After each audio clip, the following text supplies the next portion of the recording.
How did this butt dance help Marvel rake in $1.33 billion at the box office, but this other one only got a 32% on the popcorn meter? Simple. The second project tried too hard to push messages on the audience with bad CGI and script, when all we really want is good entertainment with classic hero vibes. A hero who actually saves the day. Overall, the MCU has definitely lost its spark. The storytelling feels aimless, creativity is lacking, and overall it's just getting dull. I don't feel any real excitement or anticipation for what's coming next.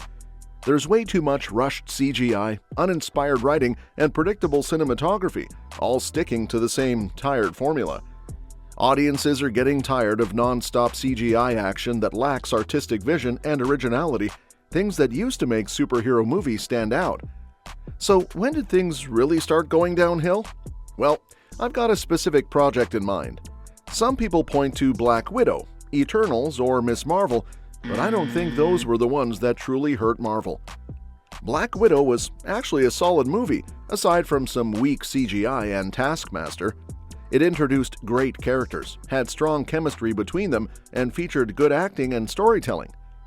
Eternals was, in my opinion, a good movie too. Visually stunning with some of the best CGI in the MCU. As for Ms. Marvel, it was a fun show that mostly stuck to the source material. My only real issue was the change to her powers, but aside from that, I enjoyed it. The real downfall started with what came next. In my opinion, the worst Marvel movie is Thor: Love and Thunder. You'd think that bringing back Oscar winner Natalie Portman, adding Christian Bale as a compelling villain, and having Taika Waititi, an Oscar-winning writer-director at the helm, would make this the best Thor movie yet, but somehow it's the complete opposite. If Thor: The Dark World to Thor: Ragnarok was a massive upgrade, then a jump from Ragnarok to Love and Thunder is easily one of the worst downgrades ever. And the craziest part? Both were directed by the same guy, Taika Waititi, who was Hollywood's golden boy at the time. Love and Thunder feels like it took all the wrong lessons from Ragnarok and cranked up Waititi's quirkiest tendencies to the max, resulting in a movie so bad, I'm honestly shocked Marvel even released it. Hands down, it's the worst MCU film I've ever seen. With Love and Thunder, Waititi cranked up the humor, irreverence, and unique aesthetics, but forgot to bring the balance that Ragnarok at least attempted. While Ragnarok was fun, it struggled to blend that fun with the high-stakes story it was telling. The film was literally about Ragnarok, the destruction of Asgard, but that felt like an afterthought. Even Hela, played by the incredible Cate Blanchett, was overshadowed by the comedic adventures of Thor, Bruce Banner, and Valkyrie on Sakaar, despite being a total powerhouse who could destroy Mjolnir with her bare hands. The same problem happens in Love and Thunder with Gorr. His nickname is the God Butcher, which sounds terrifying, but he barely gets any screen time. We don't even see him actually butchering gods, aside from a brief introduction. It's a massive waste of both Christian Bale's talent and what could have been an awesome villain.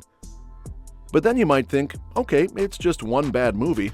Well, not really, because right after that, Marvel gave us She-Hulk. This show constantly disrespected legacy characters, breaking them down just to push the next big show. And it makes you wonder, where does this endless cycle of mediocrity finally stop? Before She-Hulk, even though Marvel's Disney Plus shows had their issues, there was at least some attempt at quality control and coherent storytelling. But She-Hulk took things to a whole new level. Take Jennifer Walters, Bruce Banner's cousin, who becomes She-Hulk after getting contaminated with his blood. This is a big change from the comics, where Bruce saves her life by giving her a controlled blood transfusion. But of course, in modern Disney fashion, we can't have a man saving a woman. On top of that, unlike Bruce, Jen has no real struggle with her powers. She instantly controls them, faces no real challenges, and instead of a deeper character arc, the show leans into self-absorbed humor. No internal conflict, no moral lessons, just a whole lot of self-indulgence. The writing is terrible, but even putting that aside, the show didn't even try to make the visuals look good. It started off okay. Bruce and Jen's CGI had some texture and detail, but the second Bruce left, the effects took a nosedive. Once Jen became a high-powered lawyer for superheroes, her CGI looked way worse. Her skin lost its texture, and even her shade of green changed completely. And it's not just her appearance. Her movement felt totally unnatural.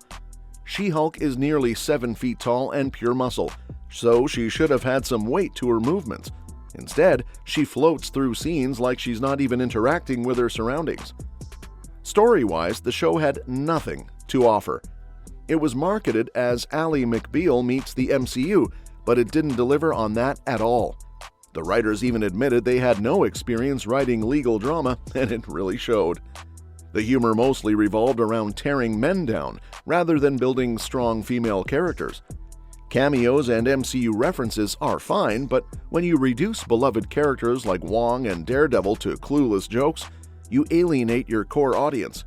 The problem? The writers were aiming at an audience that doesn't exist. Single women in their late 30s weren't going to tune in for this, and the original She-Hulk comics weren't even popular with women. They were a hit with teenage boys. Not every story has to appeal to everyone, but if a show is labeled a comedy, it at least needs to be funny. Constantly making jokes at the expense of male characters gets old fast. Why not put in some effort and write actual comedy with smart social commentary instead? The show tries to go beyond just being a comedy by including social commentary on modern womanhood, but it completely fails. Instead of crafting something meaningful, it feels like it was written by bitter, unsuccessful writers who take out their frustrations by tearing everyone else down. They turn Jennifer Walters into a self-absorbed character who's instantly great at everything with zero effort or struggle. That's just not relatable. People connect with characters who face real challenges and grow from them, because that's how life works. Watching someone be effortlessly perfect while constantly putting others down isn't just boring, it's toxic. And let's be real, who actually enjoys being around someone like that in real life, let alone wants to watch it on TV? But the biggest disappointment wasn't She-Hulk, it was Secret Invasion. What a mess. The original Secret Invasion comic was one of Marvel's best crossover events, but the MCU adaptation ignored everything that made it great. Instead of a large-scale, paranoia-driven story where anyone could be a Skrull, Marvel shrunk it down to focus almost entirely on Nick Fury. They kept hammering in that the Avengers weren't involved, only to suddenly shift back to Endgame connections by the end. This show had so much potential, but it completely wasted it. It was supposed to be Fury's big moment, a chance to wrap up the Skrull storyline from Captain Marvel and introduce the idea of high-level imposters in the MCU. Instead, it abandoned most of those ideas or made them overly complicated. The Rhodey Skrull twist? Cool in theory, he's close to the president, so that makes sense, but the way they handled when he was replaced was a total mess. It just didn't add up. When it comes to the Skrulls, nothing got resolved. They still don't have a home, they're still being used for their powers, and now the whole world sees them as enemies. Meanwhile, Nick Fury just dipped, skipped his own big showdown, dodged any accountability, abandoned the Skrulls again, and went back to space. So, what was the point? We're literally right back where we started. Secret Invasion fell apart because of weak writing, way too many twists that got resolved instantly, pacing issues, especially in the finale, and character decisions that just felt off. And not in a good way. And it's not just these projects. Marvel's been dropping the ball left and right. We've had duds like Ant-Man and the Wasp: Quantumania, The Marvels, and even the recent Captain America: Brave New World. I wasn't a fan of this movie. One of the biggest problems?